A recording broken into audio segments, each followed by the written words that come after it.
Hello, it's Gaylin. Today I'm going to share a masculine card, but this can be for any theme. I'm just really concentrating on making my own background border with stamping and tearing the paper. So it's torn paper look with a vintage and distressed look to it.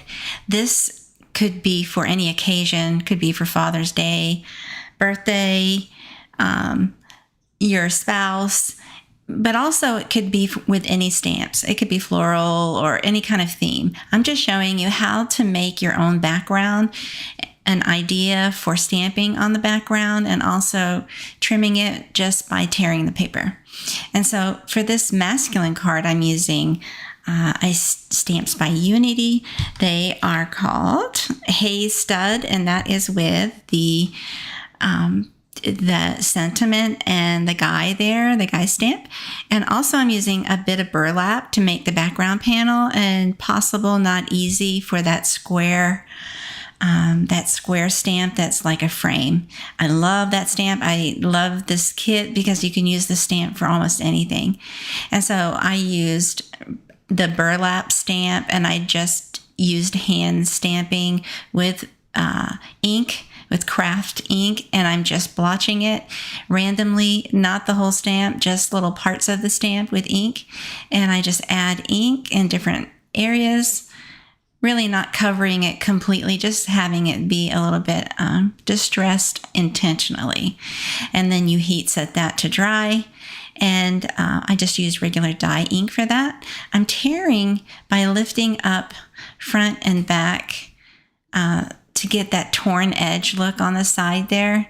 I'm going to do that for both sides of this panel, and I'm going to leave the top side straight, but however you'd like to do it is fine.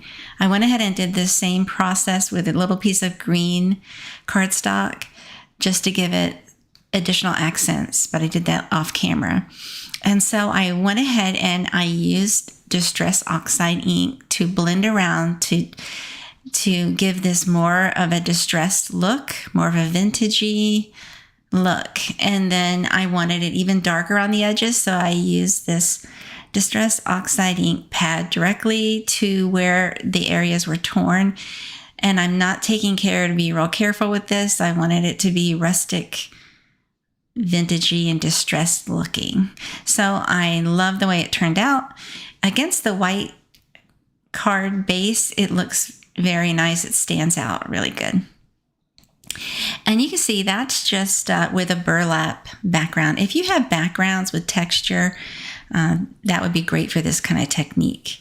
Just instead of a complete crisp stamp, you can just stamp it partially and randomly place it on that paper.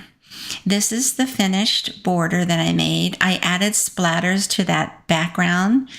That A2 size card base front, I added gold bronze by Tim Holtz. It is distress paint, and I did that and dried it, and now I'm ready to adhere everything with flat double-sided tape.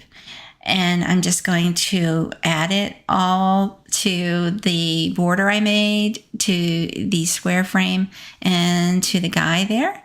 And I intentionally lately am trying to do flat cards, really primarily so that I don't have to add any extra postage.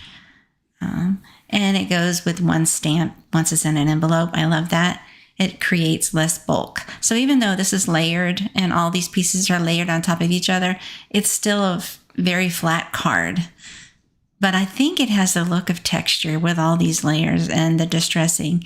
And so I just layer it all up. I find where I want to put everything and then just adhere it down. There you go. I hope you give it a try, and I hope you share and tag me so I can see what you made. Have a wonderful day.